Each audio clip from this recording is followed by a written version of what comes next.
perlu Kau sediakan. Besar setiamu, Katakan besar setiamu. besar setiamu, besar setiamu. Tiap pagi nampak rahmat baru. Segala yang ku perlu telah Ku sediakan. Besar setiamu kepadaku. Mari kita merendahkan diri di hadapan Tuhan, kita mengaku dosa kita. Kesetiaan-Mu Tuhan benar teruji. Tidak ada dari satu pun di antara kami yang meragukan akan penyertaan-Mu dan kasih setia-Mu, tuntunan-Mu di dalam kehidupan kami. Bahwasanya justru betapa besar kasih dan setia-Mu kepada kami membuat kami malu.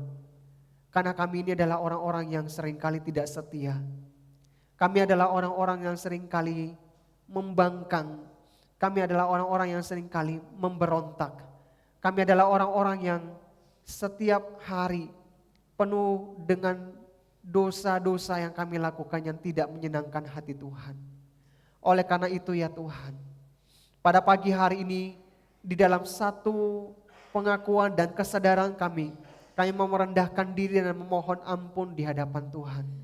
Bapa Surgawi, ampunilah setiap kami atas dosa dan pelanggaran kami yang kami perbuat, baik dengan sengaja maupun yang tidak sengaja, baik yang menyakiti hati Tuhan maupun yang menyakiti hati sesama kami.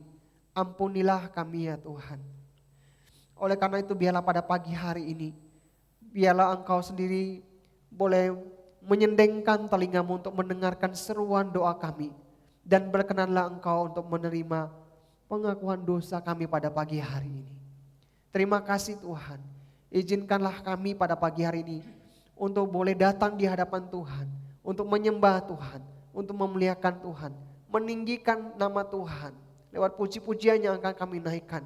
Bahkan firman Tuhan yang akan kami renungkan pada hari ini menjadi berkat yang akan menuntun kami lagi, orang-orang berdosa ini, untuk berjalan di dalam terang kebenaran firman-Mu. Terima kasih Bapa, ini doa kami. Di dalam nama Tuhan kami Yesus Kristus kami berdoa. Amin. Jemaat Tuhan, dengarkanlah berita anugerah pada pagi hari ini yang terambil dari Roma pasal 6 ayat 7 hingga ayat yang ke-8 berbunyi demikian. Berbahagialah orang yang diampuni pelanggaran-pelanggarannya dan yang ditutupi dosa-dosanya. Berbahagialah manusia yang kesalahannya tidak diperhitungkan Tuhan kepadanya. Amin. Jemaat Tuhan dipersilakan duduk kembali.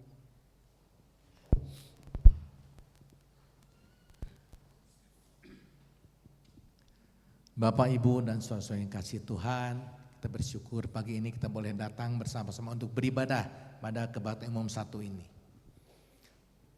Kalau kita mengingat satu kata wajah, bagaimana setiap kita dapat menyadari dengan sungguh satu hal yang mungkin tidak kita sadari atau kita sadari. Terkadang banyak pergumulan-pergumulan, banyak ada suka, ada duka, ada senang, ada susah, bahkan pada saat kita marah atau kita tenang, itu mencerminkan bagaimana hati kita, pikiran kita yang ada dalam diri kita, kita cerminkan secara tidak sadar melalui wajah kita. Namun Tuhan Yesus menghendaki setiap kita, apapun pergumulan kita harus bersukacita, kita harus ada hati damai di dalam Dia. Saya yakin dan percaya bahwa setiap kita yang sudah hadir pada ibadah ini, kita mempunyai satu hati sukacita, damai di dalam pikiran kita, hati kita masing-masing.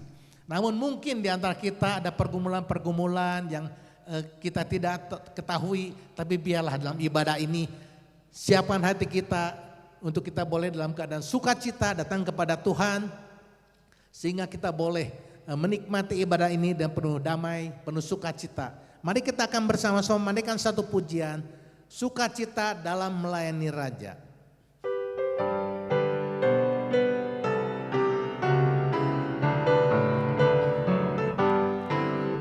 Ku bersukacita bekerja bagi Raja atas segala raja. Hatiku penuh sukacita damai, sebab bekerja baginya.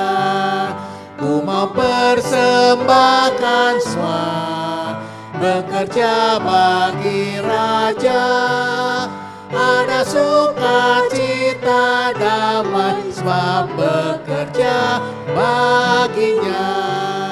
Ku bersukacita bekerja bagi Raja atas segala raja. Setiap langkahku taat pimpinannya, tiada gentar baginya. Ku mau persembahkan semua, bekerja bagi Raja. Ada sukacita damai, sebab bekerja baginya. Dan menyanyikan bait yang ketiga, ku bersukacita bekerja bagi Raja. Ku bersukacita bekerja bagi Raja atas segala raja. Ku serahkan segenap bakat kepadanya, setia kerja bagi Dia. Ku mau persembahkan semua, bekerja bagi Raja. Ada sukacita damai, sebab bekerja baginya. Ku mau persembahkan semua, bekerja bagi Raja. Ada sukacita damai, sebab bekerja baginya. Jemaat yang kasih Tuhan, kita bersyukur pada pagi ini kita akan kembali bersama-sama mendengarkan satu kebenaran firman Tuhan dan satu tema kemalasan yang akan disampaikan oleh hambanya Evangelis Yusuf Go. Namun sebelum firman Tuhan disampaikan, kita akan kembali menaikkan satu pujian di mana saat ini kita juga diingatkan dalam keadaan apapun kita harus berserah kepada Yesus dengan tangan yang bebas, tunduk kepada Dia. Dan diri setiap kita biarlah boleh Tuhan pakai menjadi alat di tangan Dia untuk menjadi berkat. Kita akan menaikkan satu pujian, Aku Berserah dari PPK nomor 14.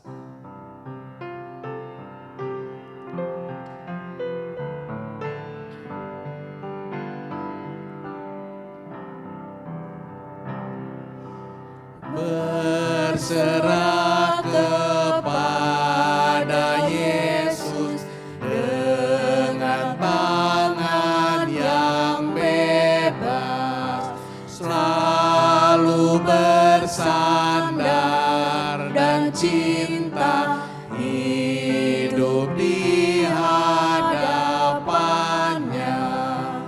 Aku berserah, aku berserah pada Tuhan Juru Selamat. Aku berserah, berserah kepada Yesus.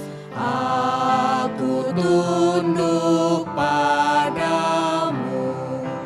Nafsu dunia aku buangkan, terima aku ya Tuhan. Aku berserah, aku berserah pada Tuhan Juru Selamat. Aku berserah.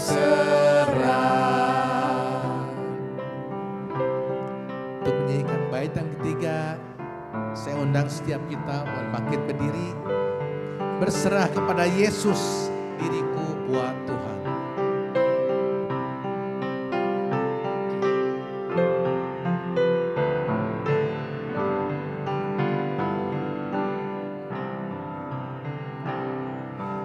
Berserah kepada Yesus, diriku buat Tuhan.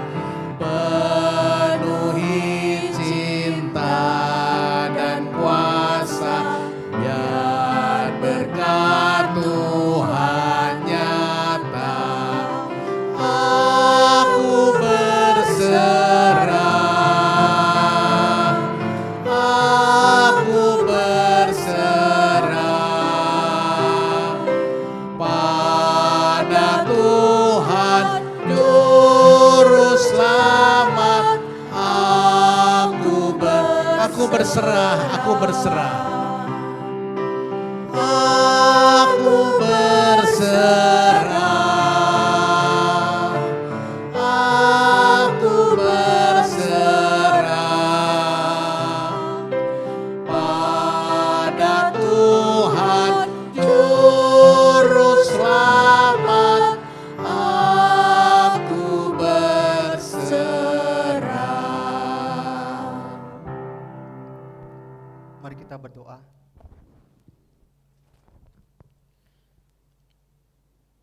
Biarlah hati kami pada pagi hari ini kami buka dan kami serahkan pada Tuhan, untuk Tuhan periksa, untuk Tuhan koreksi, untuk Tuhan tuntun lagi, sehingga kehidupan kami boleh selaras dengan kebenaran firman Tuhan, menyenangkan hati Tuhan.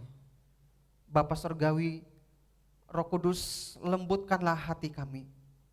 Tolonglah kami Tuhan, tolonglah setiap kami. Dan juga pimpinlah hamba-Mu dengan penuh hikmat untuk bisa menyampaikan kebenaran firman-Mu. Dan mampukanlah setiap kami di dalam segala keterbatasan ketika kami mendengarkan, menerima kebenaran firman-Mu. Biarlah kami boleh mengertinya di dalam hikmat Tuhan dan dimampukan dengan kekuatan Roh Kudus untuk melakukannya di dalam kehidupan kami hari lepas hari. Berbicaralah kepada kami, karena kami siap untuk mendengarkan firman-Mu. Di dalam nama Tuhan kami Yesus Kristus kami berdoa, amin. Jemaat Tuhan dipersilakan duduk kembali.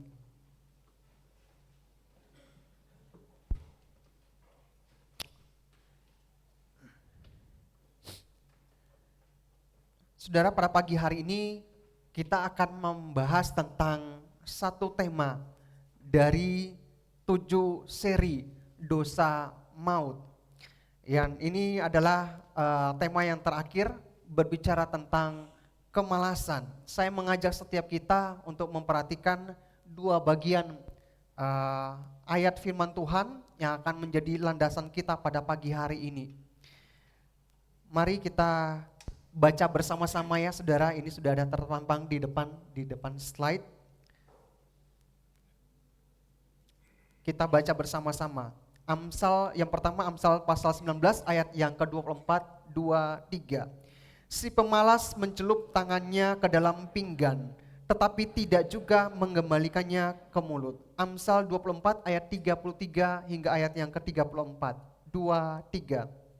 Tidur sebentar lagi, mengantuk sebentar lagi, melipat tangan sebentar lagi untuk tinggal berbaring.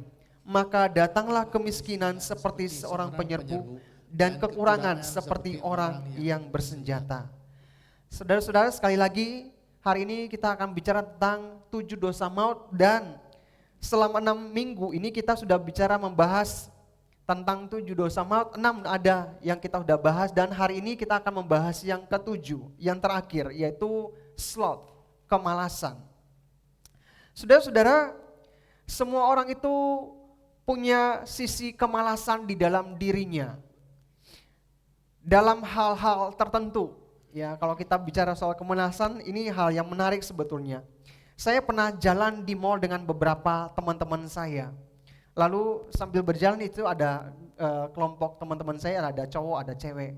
Tiba-tiba yang ceweknya bilang begini, aduh pengen ke toilet Lalu kalimat selanjutnya bilang gini, tapi malas. Kenapa malas? Jauh. Temenin dong. Nah, yang buat saya heran yang bertanya-tanya sampai hari ini, kenapa ya kalau gerombolan cewek itu kalau mau ke toilet selalu minta ditemenin gitu. Kalau cowok sih kayaknya enggak pernah ya. Kalau mau ke toilet temenin dong. Padahal belum tentu temennya juga pengen kebelet gitu ya mau ke toilet. Nah, orang tua itu di mall lagi jalan-jalan ada saja kita juga ketemu kemalasan. Di rumah orang tua juga hari ini banyak orang tua yang mengeluh tentang anak-anak mereka yang malas. Pusing mereka lihat gaya anak-anak zaman sekarang. Suka malasan kalau belajar. Jadi nggak heran kalau di rumah itu sering kita dengar papi mami para orang tua itu mulutnya kena omel terus. Kenapa? Karena banyak anak-anak zaman now ini malas sekali untuk belajar. Sampai kita sering dengar kalimat yang keluar dari orang tua bilang begini, kamu itu ya kalau ngerjain tugas nguap lulu. Tapi kalau udah pegang HP di scroll itu mata kedip pun enggak. Familiar enggak Bapak Ibu? Ya, pemandangan yang seperti itu, peristiwa seperti itu kira-kira familiar enggak di rumah? Kalau belajar, aduh malas tapi begitu dia udah pegang HP, wah dia jarinya olahraga seperti ini, itu enggak berhenti Bapak Ibu. Kedip pun enggak. Ya. Lalu di media sosial saya juga ketemu banyak sekali topik tentang kemalasan. Sampai ada yang bilang seperti ini Bapak Ibu, ini lucu sih sebetulnya. Rasa malasmu itu kalau di giveaway itu juga enggak bakalan laku. Ya, ini sampai di media sosial juga muat seperti ini jokes ya. Lalu kemudian ada juga yang buat tebak-tebakan. Kira-kira siapa penyanyi luar negeri itu yang paling malas? Jawabannya adalah Lady Gaga. Diplesetin saudara, sebenarnya Lady Gaga tapi diplesetin jadi Lazy Gaga. Lalu ada lagi saya ketemu satu di Instagram seperti ini. Dia katakan, saya sangat menyukai six packku. Six pack itu otot di perut ya, ada 6 roti di perut itu. Tapi aku melindunginya dengan apa? Dengan lapisan lemak. Nah ini sebenarnya jokes yang menyindir orang-orang yang malas. Dalam kemalasan, memelihara kemalasan dalam hidupnya. Dalam aktivitas atau berolahraga. Nah yang terakhir saudara, saya juga ketemu foto ini. Ini foto tahun 1946, namanya Ken Shimizu, orang Jepang usia 35 tahun, bapak-bapak 2 anak. Dia nggak pernah olahraga, makannya sembarangan, minum bir, rajin, malas sekali olahraga. Lalu apa yang dia buat sampai dia bisa dapat body seperti ini? Ya saudara-saudara, ternyata Ken Shimizu ini nggak punya tips yang khusus dalam merawat body. Dia nggak buat apa-apa, karena Ken Shimizu ini adalah orang yang di sebelah kiri bawah di foto ini saudara. Kalau orang yang di depan ini saya nggak tahu ini siapa. Ya ini jokes ya Bapak Ibu. Nah kalau kita lihat bahwa ada banyak sekali tentang kemalasan ini di seputar kita dalam kehidupan sehari-hari. Pada waktu kita jalan, pada waktu kita ngobrol, banyak orang yang ngobrol tentang kemalasan itu sesuatu yang jadi hal yang sering didengar, sering diucapkan, dan kita ketemu di mana-mana, di banyak tempat. Dan seperti kemalasan itu adalah suatu hal yang normal, satu hal yang biasa, satu hal yang wajar, satu hal yang diterima sebagai sesuatu yang biasa saja dalam kehidupan kita hari-hari atau di dalam kumpulan-kumpulan kita, temenan. Sampai-sampai muncul sebuah perdebatan, kira-kira orang malas itu bisa masuk surga atau enggak. Ya ini saya ketemu satu perdebatan lagi di media sosial yang memperdebatkan tentang orang malas itu kira-kira bisa masuk surga atau enggak. Kalau menurut Bapak Ibu gimana? Orang malas itu bisa masuk surga atau enggak? Ya, coba diskusi sama kiri sama kanannya, nanti saya jawab di belakang ya. Kira-kira orang malas itu bisa masuk surga atau enggak? Sentil kiri kanannya. Siapa yang malas itu? Kira suami sama istri paling tahu lah ya titik-titik kemalasan kita di rumah itu seperti apa. Nah tapi pertanyaan ini unik. Ada sebuah perdebatan di media sosial, kira-kira orang malas itu masuk surga atau enggak? Alkisah ada dua pasangan muda temenan sejak kecil. Laki-laki dan perempuan. Sejak remaja mereka tetangga dan temenan. Baik sekali temenan, akrab. Ya seringkali si cewek ini kalau dia mau pergi ke gereja, dia minta tolong temannya yang cowok ini untuk antarin dia pergi ke gereja. Dan tiap kali pergi ke gereja karena dia malas sekali beribadah, yang si cowok ini dia nggak pernah masuk. Dia cuma antar sampai depan pintu gereja, lalu dia tunggu di luar. Nah nanti yang cewek ini yang masuk ikut gereja. Singkat cerita berjodohlah mereka. Dan singkat cerita artinya mereka menikah menjadi pasangan suami istri.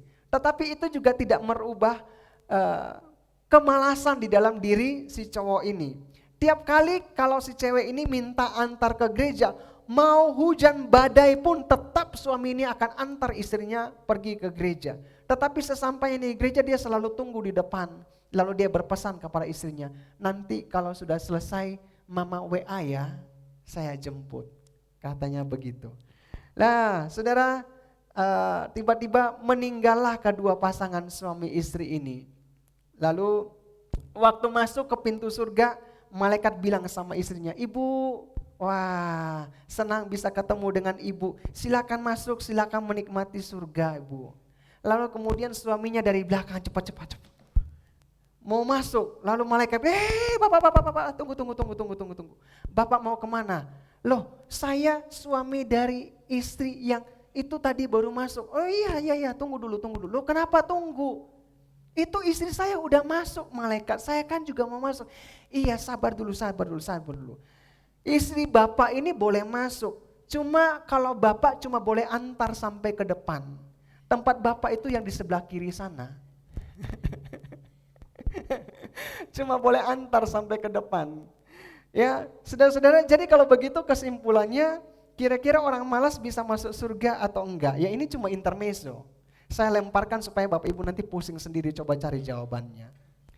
Di mata banyak orang hari ini, malas itu hal yang biasa ya Bapak Ibu. Kemalasan adalah suatu dosa, satu-satunya dosa.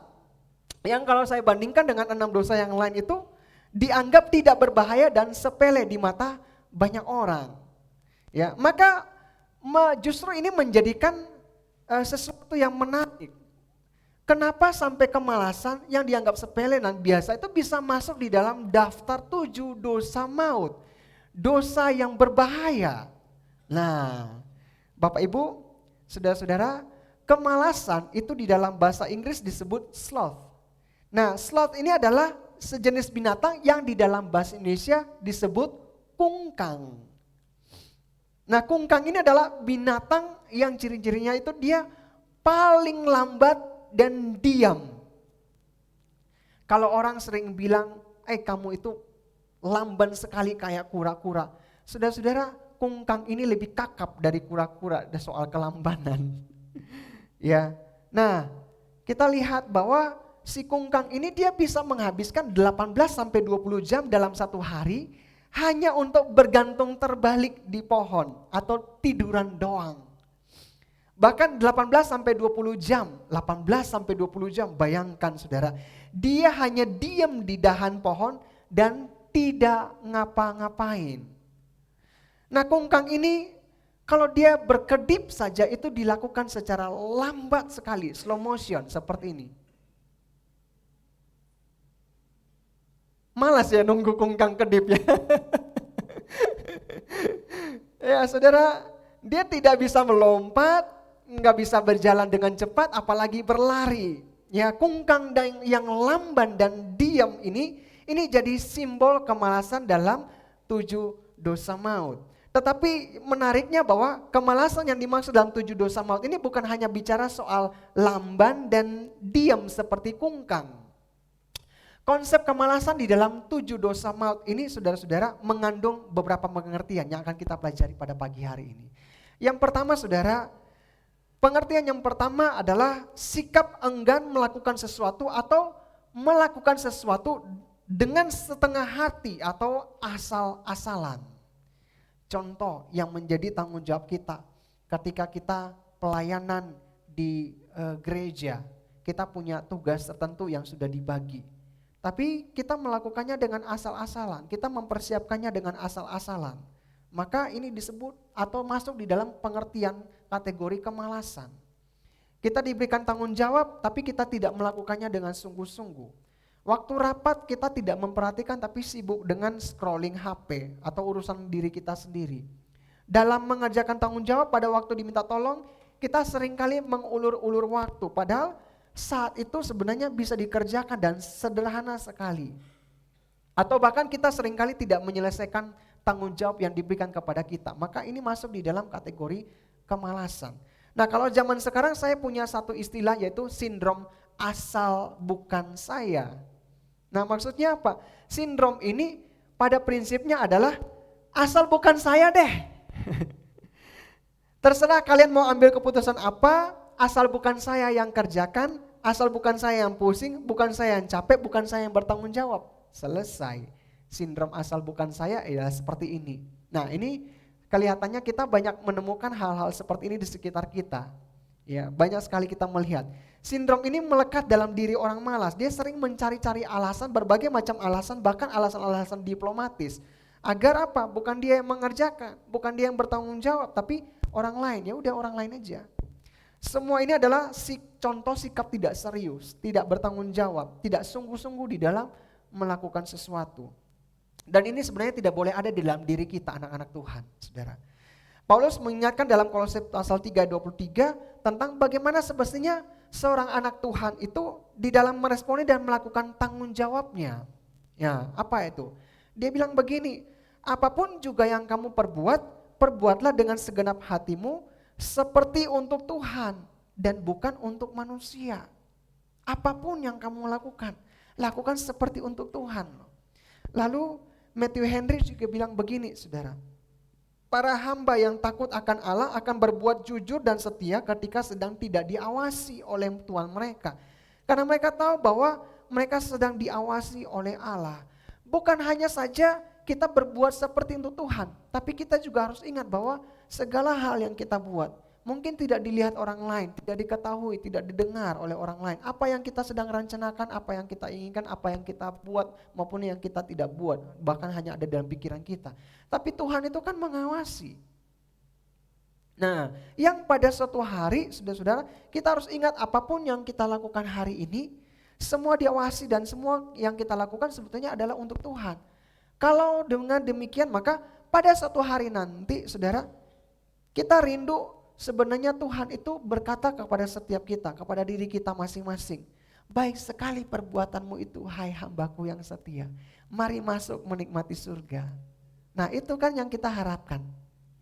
Saudara, lanjut pengertian yang kedua dari konsep kemalasan. Dalam 7 dosa maut itu apa? Yang kedua adalah sikap tidak peduli, no care sama sekali. Ya, terhadap situasi dan kondisi atau keadaan yang di sekitarnya. Ternyata orang yang gak mau tahu dengan hal-hal yang terjadi di sekitarnya, ini juga termasuk di dalam pengertian kemalasan, saudara. Nah ini menarik. Karena ini dianggap sebagai, kenapa ini dianggap sebagai sebuah kemalasan? Karena ketika dia lihat hal-hal yang ada di sekitar dia, yang gak beres, yang sebenarnya dia bisa tangani, dia bisa bantu, tapi dia biarin aja hal-hal itu terjadi. Ya kalau saya ikut campur, nanti jadi repot. Kalau saya ikut campur, nanti jadi pusing, makan waktu, habis waktu. Lebih baik diam-diam, pura-pura bego aja biar mereka urusin daripada saya. Nah, tidak heran orang-orang malas seringkali itu tidak care, nggak peduli. Nah menariknya adalah kata kemalasan, saudara-saudara. Nah kata kemalasan dalam bahasa Yunani itu akedia yang punya arti no care, no passion. Tidak ada kepedulian, tidak ada punya semangat, tidak ada punya gairah. Ya, suatu sikap dingin, impersonal. Atau tidak ada ikatan batin dengan orang-orang atau hal-hal yang ada di sekitar dia, yang terjadi di sekitar dia. Nah saudara-saudara, kita ini kan hidup di Bandung nih, kota besar ya. Tetapi kita juga hidup sekaligus di dalam zaman di mana banyak orang itu punya sifat sikap individualis itu tinggi sekali, mementingkan diri sendiri itu tinggi sekali. Ini ini bunyi terus. Kelihatannya Kalau gerak bunyi terus ya. Nah, yang buat orang kemudian menjadi terbiasa untuk tidak peduli dengan hal-hal yang terjadi di sekitarnya. Kenapa? Karena individualisnya tinggi sekali di zaman sekarang ini. Nah, sayangnya sikap-sikap dingin, tidak peduli, individualis ini bukan hanya terjadi di luar sana, tetapi sampai terbawa masuk ke dalam gereja. Nah, ini terjadi sekali, banyak sekali terjadi di dalam gereja oleh anak-anak Tuhan sendiri. Nah, ini sayang sekali. Termasuk sebenarnya saya yang berbicara ini juga termasuk demikian. Ya, kadang-kadang saya menemukan diri saya ada bagian-bagian tertentu yang no care, nggak peduli gitu. Pada bagian-bagian tertentu. Satu kali saudara-saudara, saya pernah mengalami hal demikian. Satu malam saya lagi beristirahat, saya lagi tidur pulas karena besoknya libur. Malam itu saya mimpi ada satu teman sahabat baik saya yang dulu sama-sama satu STT. Dia baik sekali, ini partner saya, partner in crime kalau anak muda bilang begitu. Ya, ini partner baik sekali dengan saya, sahabat baik saya dalam perjalanan rohani saya. Lalu malam itu waktu saya tidur, saya mimpi dia. Saya mimpi dia dan pada waktu paginya itu biasanya mimpi itu kan tiba-tiba menghilang saja, tidak diingat lagi. Tapi sampai pada pagi itu ketika saya bangun, saya masih terus ingat dia, terngiang-ngiang tentang nama dia. Dan ada gerakan di dalam hati saya, telepon dia, kontak dia. Tapi hari itu saya malasnya luar biasa saudara. Saya nggak peduli, saya biarkan aja suara hati itu. Saya jalani sepanjang hari itu, tapi sampai siang pun saya masih ingat dia saudara. Saya merasa ada sesuatu yang aneh, tapi saya biarin, saya malas. Jalani aja hari itu. Nah saudara, tiba-tiba 2 hari kemudian saya dapat kabar dia meninggal. Setelah 2 hari itu. Wah setelah itu saya menyesal saudara. Saya ingat dia, saya menangis saudara. Karena dalam hati saya merasa bersalah. Coba pada waktu itu saya responi. Saya enggak bermalas-malasan, saya langsung sigap, saya langsung telepon dia. Paling tidak saya ada kesempatan untuk ngobrol sama dia. Sebelum saya berpisah dengan dia. Nah saudara, saya menyesal sekali. Saya membiarkan kemalasan itu, saya tidak meresponi. Saudara-saudara, di sini saya belajar bahwa kemalasan itu bisa membawa penyesalan yang terlambat di dalam kehidupan kita.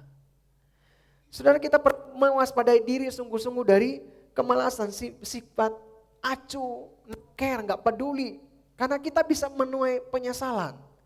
Mungkin saudara berbeda dengan saya, tetapi mungkin akan mengalami penyesalan-penyesalan yang bentuknya berbeda-beda. Nah saudara-saudara, kita perlu kemurahan Tuhan sungguh-sungguh untuk bisa menolong kita memeriksa diri dari sikap dingin dan sikap tidak peduli seperti ini.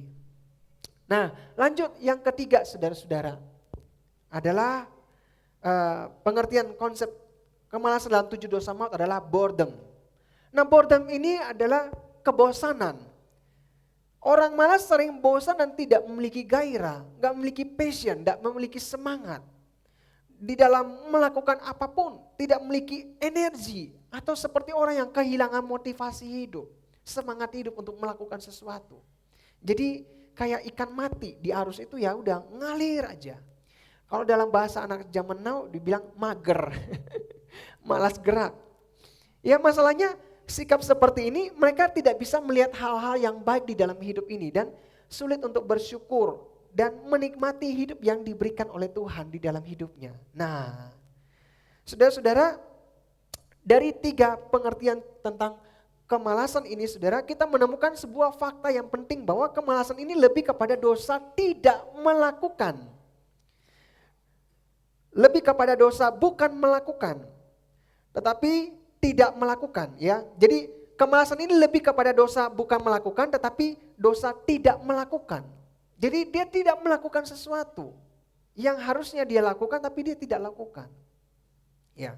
Karena tidak melakukan apa-apa makanya kemalasan sering kali dianggap sesuatu yang ya sepele, hal-hal yang biasa aja kemalasan itu.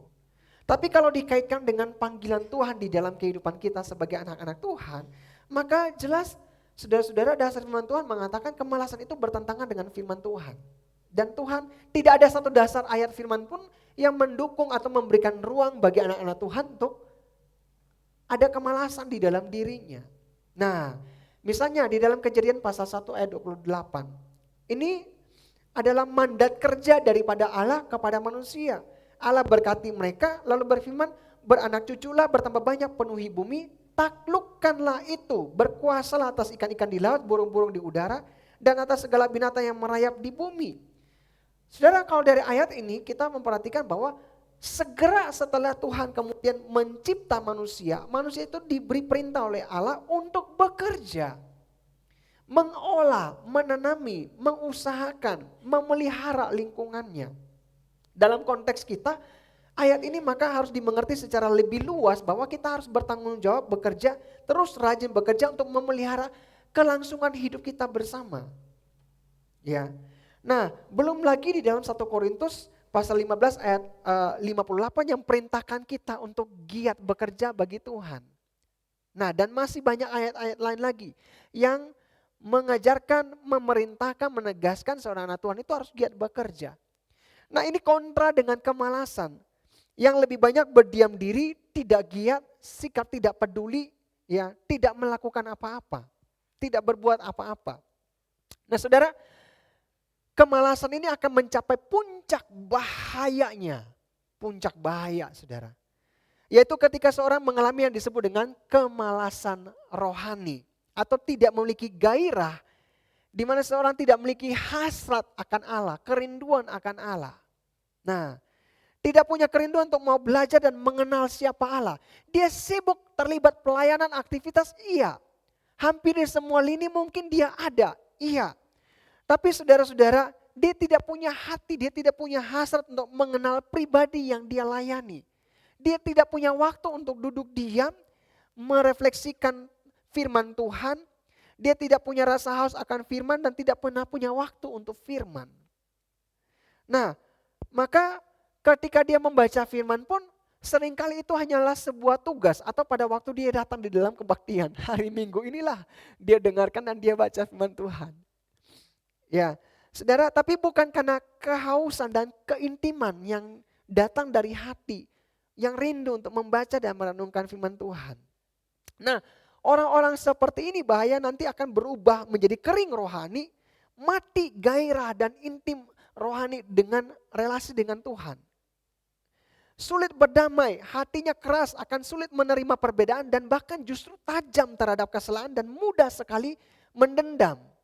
Dan mudah sekali menjadi sumber-sumber perpecahan di dalam gereja atau di dalam komunitas. Nah, ini bahaya sekali, saudara. Karena kemalasan rohani yang demikian mematikan gairah rohani dengan Tuhan. Lalu terlibat di dalam sebuah aktivitas yang disebut atau dia namakan pelayanan, ini berbahaya. Melayani tetapi tidak mempunyai relasi dengan siapa yang dia layani. Nah, akhirnya ini kan namanya putus ya relasi dengan Tuhan ya. Mati, kering secara rohani, tidak punya semangat gairah dengan Tuhan yang secara pribadi. Tapi dia hanya punya gairah semangat di dalam aktivitas-aktivitas. Yang tadi itu saya bilang, maka ini akan menjadi sumber-sumber perpecahan di dalam gereja.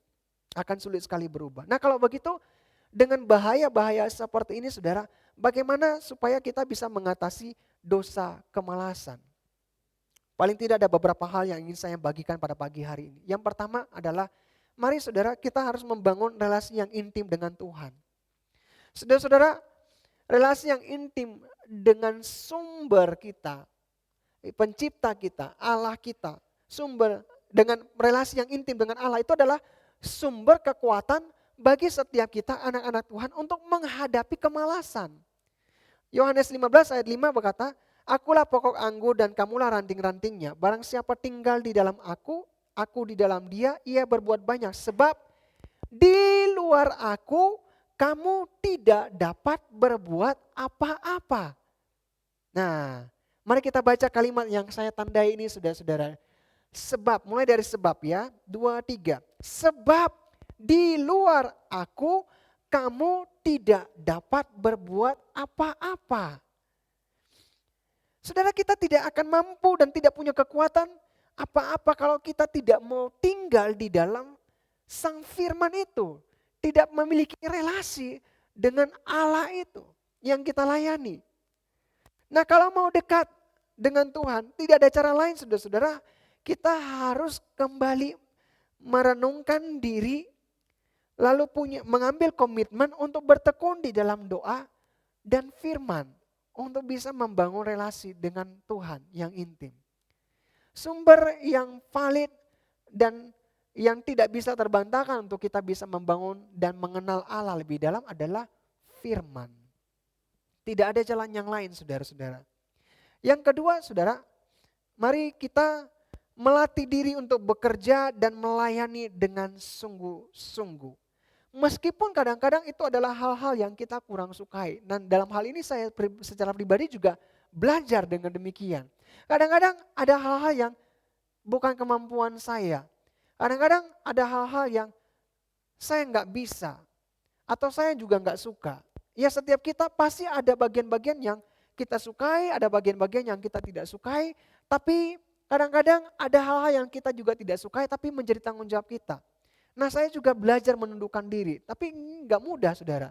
Tapi mari kita mau belajar dari firman Tuhan bahwa seringkali mungkin ada hal-hal juga yang kita tidak sukai. Tapi mari kita memaksakan diri untuk sungguh-sungguh bisa melakukan bagian tanggung jawab kita dengan sungguh-sungguh. Nah belajar dari semut. Dalam Amsal 6 ayat 6, hai pemalas pergilah kepada semut, perhatikanlah lakunya dan jadilah bijak. Nah kenapa kita harus belajar dari semut yang kecil ini dibanding dengan kita saudara? Karena semut itu punya filosofi yang hebat sekali. Filosofinya adalah never give up. Semut itu tidak pernah malas bekerja dan dia tidak pernah menyerah saudara. Satu kali waktu saya sedang makan roti di meja, remah-remahnya jatuh, tumpah. Lalu enggak berapa lama saya lihat ada beberapa semut merah datang. Saya iseng Bapak Ibu, dia datang dari sebelah kanan, saya tutup jalur dia. Saya pakai gelas, saya tutup lewat sebelah kanan. Apa yang dilakukan oleh semut? Muter dong. Dia cari jalan lewat dari atas. Saya pindahin gelas lagi, saya tutup lewat atas. Dia muter lagi dari sebelah kiri. Saya tuang air yang panjang buat sebuah garis penghalang. Dia lewat dari belakang, dari bawah ini, muter. Untuk masuk demi roti yang ukurannya lebih besar dari tubuh dia. Saudara-saudara, semut itu pantang menyerah. Mereka terus mencari jalan keluar. Dia giat sekali. Pokoknya tidak pernah malas dan tidak pernah menyerah bekerja untuk menemukan jalan menuju tujuan dia. Nah ini luar biasa sekali. Saudara-saudara, sebagaimana semut itu fokus ya pada waktu dia melakukan pekerjaannya dan dia giat bekerja, demikian juga kita hari ini. Saudara-saudara, harus giat bekerja dan melayani Tuhan. Nah, mungkin kita ketemu atau mungkin kita juga mengalami banyak hambatan. Kiri kanan tertutup, ya, atau ada hambatan-hambatan tertentu depan belakang. Tapi jangan pernah berhenti, jangan pernah menyerah, jangan pernah putus asa, jangan pernah malas apalagi untuk bekerja. Apalagi giat di dalam melayani Tuhan. Tapi harus selalu juga hati-hati. Maksudnya adalah begini. Jangan hitung orang lain itu sudah buat apa belum. Orang lain sudah kerjakan atau belum. Berhenti kepo urusan orang lain. Ingat semut itu dia tidak pernah kepo. Dulu belum jalan, dia belum bekerja. Ya udah saya diam. Enggak. Tapi semut itu tidak pernah tunggu makanan datang atau berharap orang lain kerja baru dia kerja. Iya kan? Enggak pernah tunggu. Jadi tidak usah urus orang lain melayani atau belum. Orang lain sudah lakukan atau belum? Orang lain lakukan baru saya lakukan dan demikian seterusnya. Tidak usah seperti itu. Tidak usah urus orang lain soal melayani atau belum dan lain sebagainya. Biarkan Tuhan yang hitung semua jerih lelah kita nanti.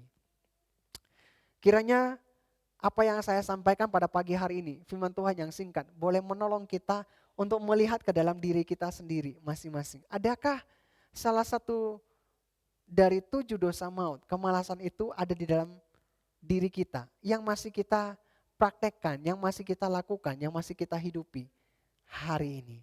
Roh Kudus kiranya mencerahkan setiap kita, menolong setiap kita untuk bisa mengalahkan kemalasan. Mari kita berdoa.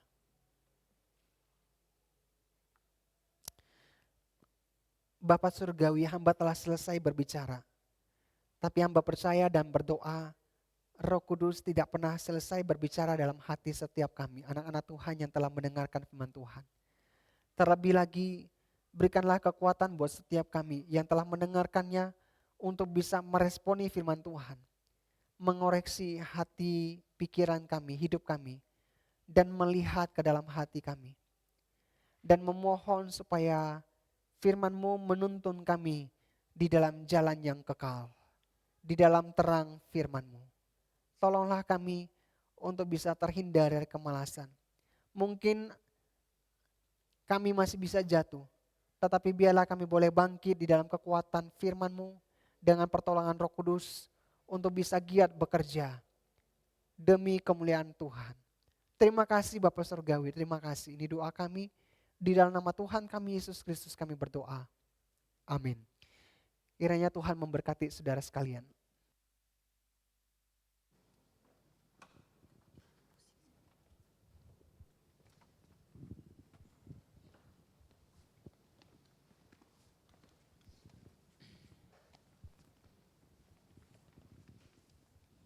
Jemaat sekalian, kami undang untuk bangkit berdiri.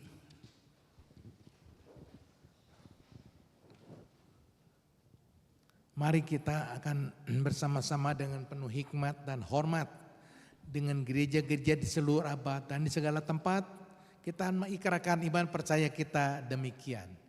Aku percaya kepada Allah, Bapa yang Maha Kuasa, Khalik langit dan bumi, dan Anak yang tunggal Tuhan kita, yang dikandung dari Roh Kudus, lahir dari anak darah Maria, yang menderita sengsara di bawah pemerintahan Pontius Pilatus, disalibkan, mati dan dikuburkan, turun dalam kerajaan maut. Pada hari yang ketiga, bangkit pula dari antara orang mati, naik ke sorga, duduk di sebelah kanan Allah, Bapa yang Maha Kuasa, dan dari sana Ia akan datang untuk menghakimi orang yang hidup dan yang mati. Aku percaya kepada Roh Kudus, gereja yang kudus dan am, persekutuan orang kudus, pengampunan dosa, kebangkitan tubuh, dan hidup yang kekal. Amin. Persilakan duduk kembali. Jemaat yang kasih Tuhan, kita bersyukur satu minggu sudah kita lalui dengan segala berkat Tuhan, baik secara jasmani maupun secara rohani.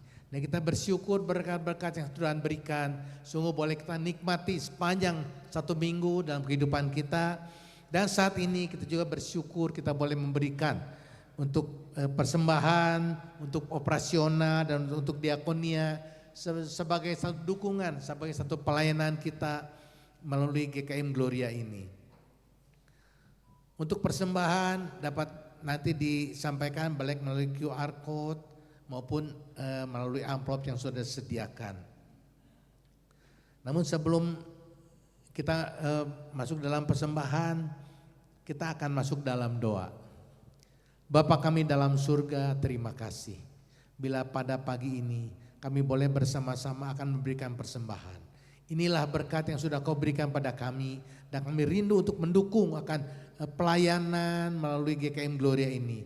Kami menyerahkan setiap rupiah-rupiah yang akan kami berikan biar itu boleh menjadi berkat dalam pelayanan dan memperluas kerajaan-Mu melalui GKM Gloria ini. Terima kasih Tuhan Yesus. Dalam Yesus Kristus kami panjatkan doa ini. Amin. Sambil mempersiapkan untuk persembahan, kita akan antarkan dengan satu pujian dari PPK nomor 196, Bekerja Selama Siang.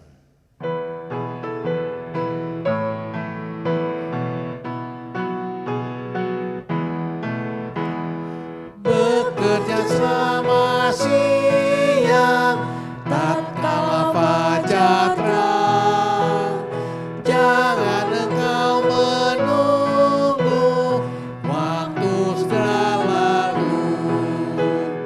Jangan engkau menunggu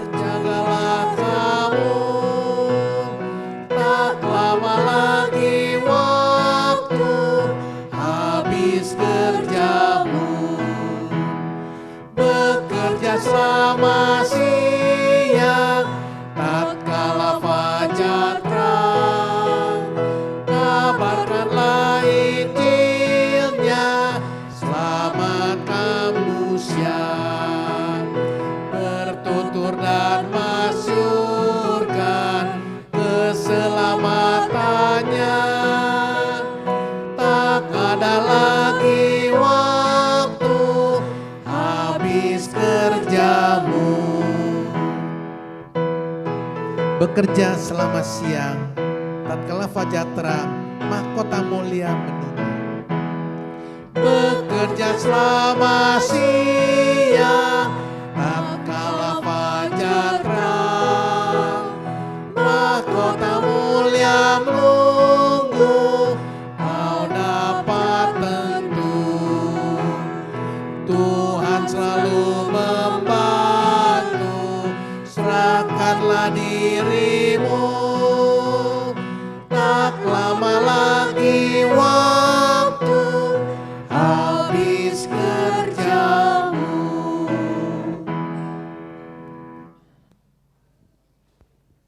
Saudara, mari kita tundukkan kepala, kita menaikkan doa-doa syafaat kita di hadapan Tuhan.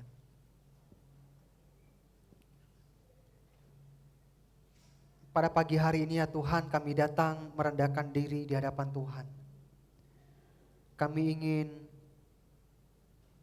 menaikkan doa-doa dari hati kami yang kami tujukan kepada Engkau, Allah yang setia, Allah yang murah hati, Allah yang senantiasa mendengarkan setiap doa-doa kami anak-anak Tuhan. Pada pagi hari ini ya Tuhan, kami mengingat situasi yang terjadi di antara bangsa-bangsa. Ada perang dagang yang sedang terjadi yang membuat gejolak di antara bangsa-bangsa. Oh Tuhan Yesus, kami berdoa. Secara khusus juga berdoa untuk pemerintah bangsa Indonesia. Kami berdoa dari pemerintah, baik Presiden Bapak Prabowo, Wakil Presiden dan jajarannya, dan semua yang terlibat di dalamnya. Kami berdoa memohon hikmat Tuhan untuk pemerintah kami bangsa Indonesia ini. Diberikan hikmat bagaimana untuk bisa mengatasi situasi guncangan perang dagang yang sedang terjadi ini.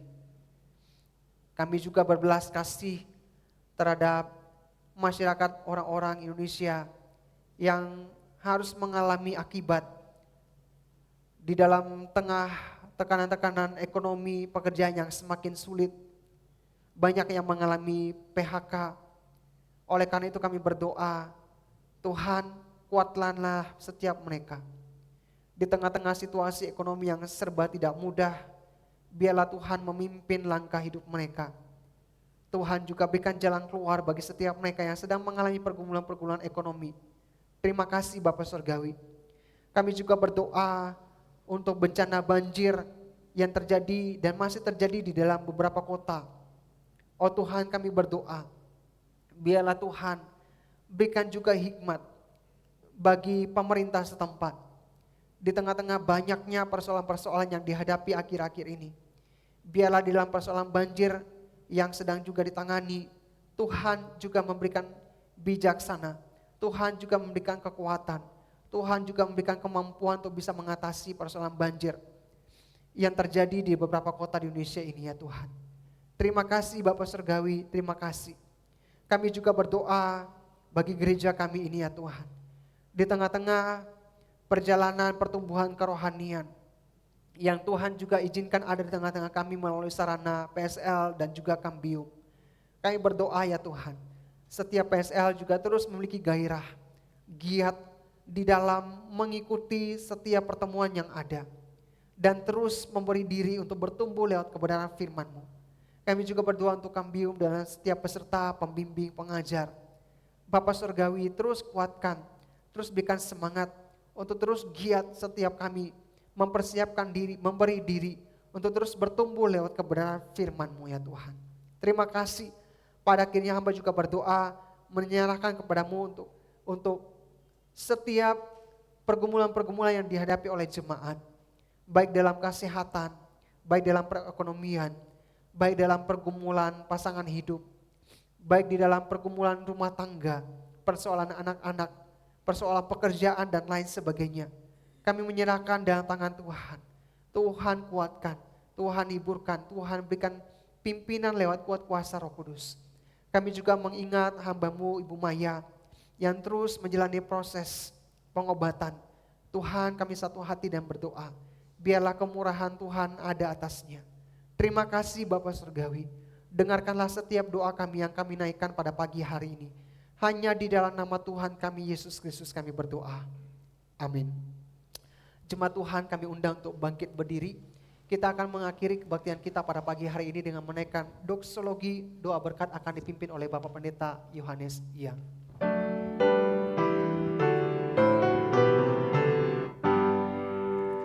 Puji Allah Bapa Putra, puji Allah Roh Kudus, ketiganya yang esa. Pohon selamat sumber berkat.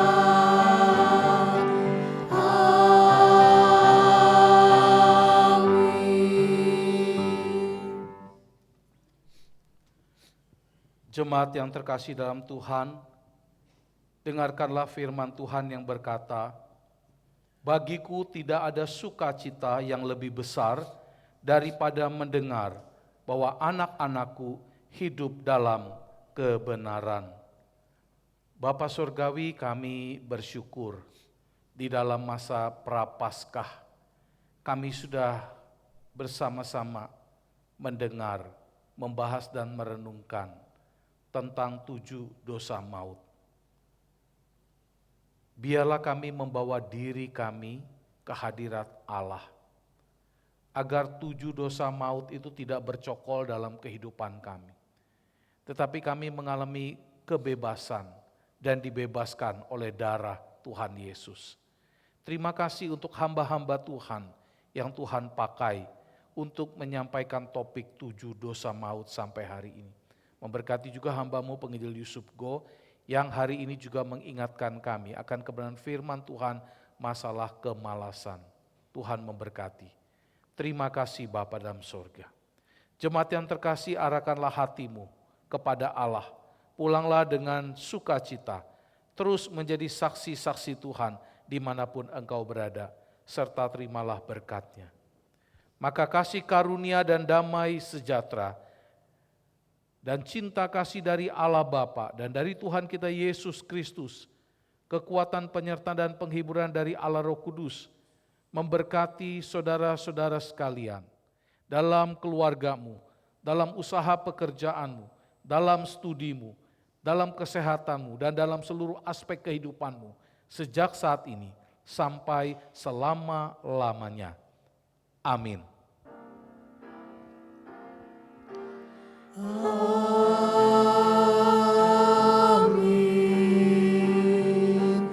Amin.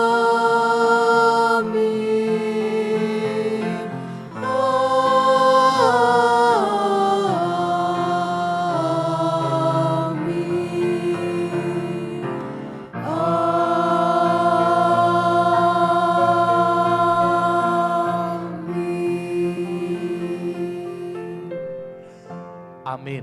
Dipersilakan duduk kembali. Bapak Ibu, saudara-saudara yang kasih dalam Tuhan, sebelum meninggalkan ruangan ini, ada beberapa warta jemaat yang ingin kami sampaikan.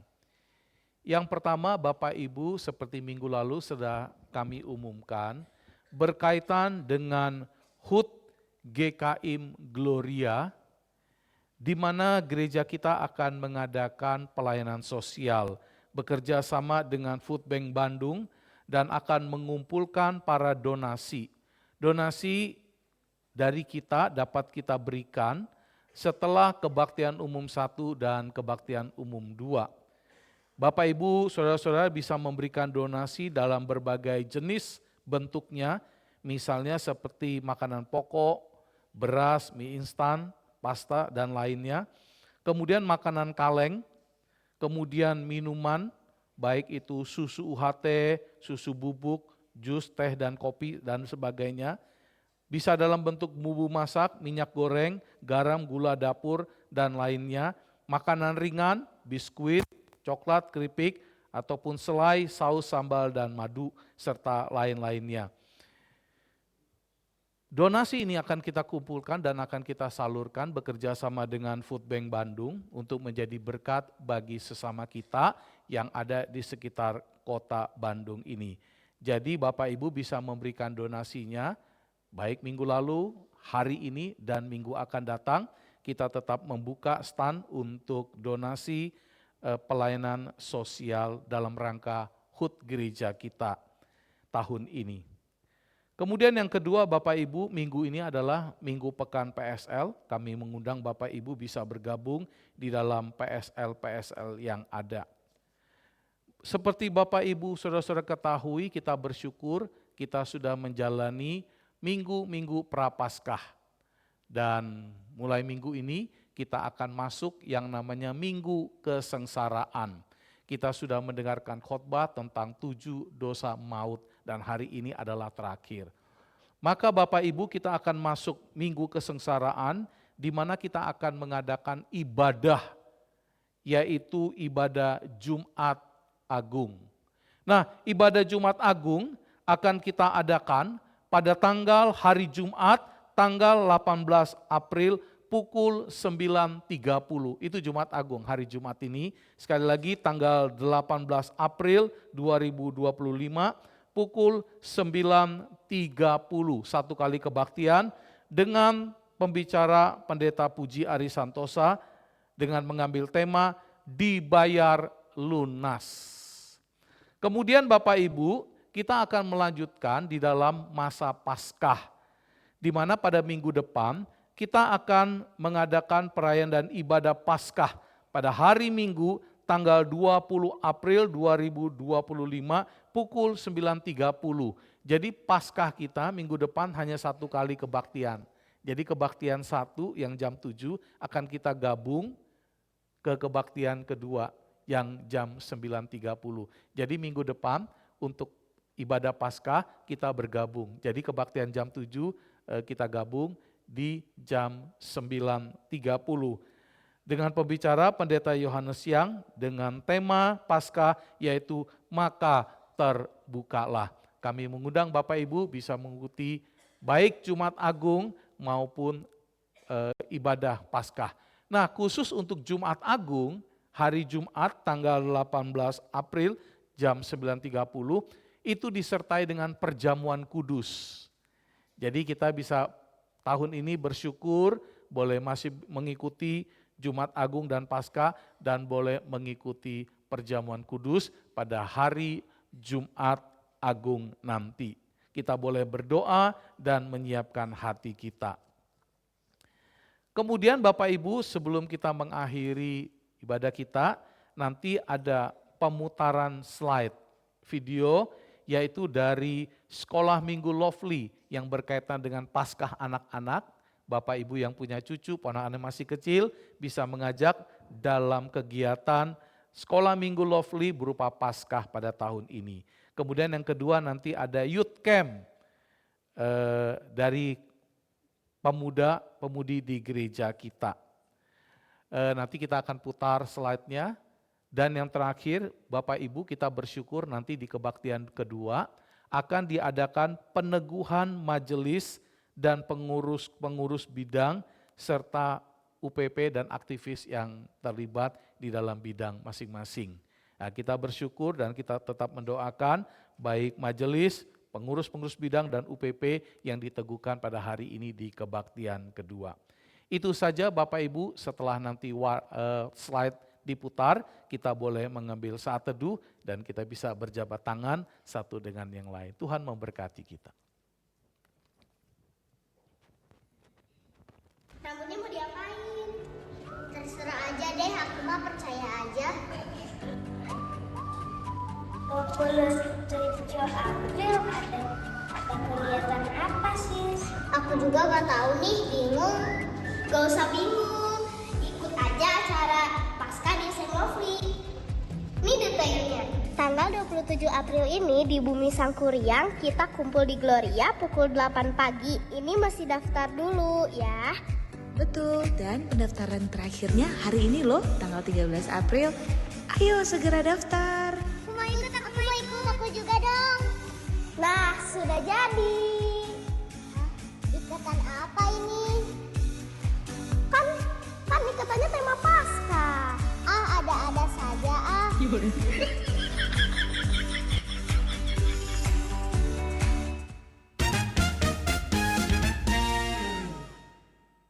Chris, bosan gak sih? Bosan kan?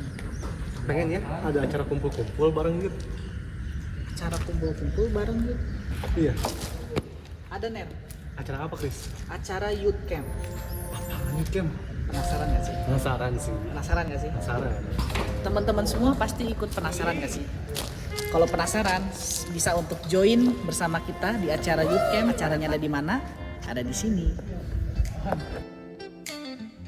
Youth Camp Unshaken akan hadir dengan berbagai acara seru, games yang menantang, dan pastinya sesi-sesi yang akan menumbuhkan iman kamu.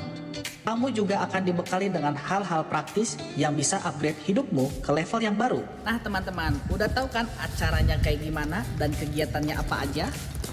Gimana Ner? Join gak sih? Join dong.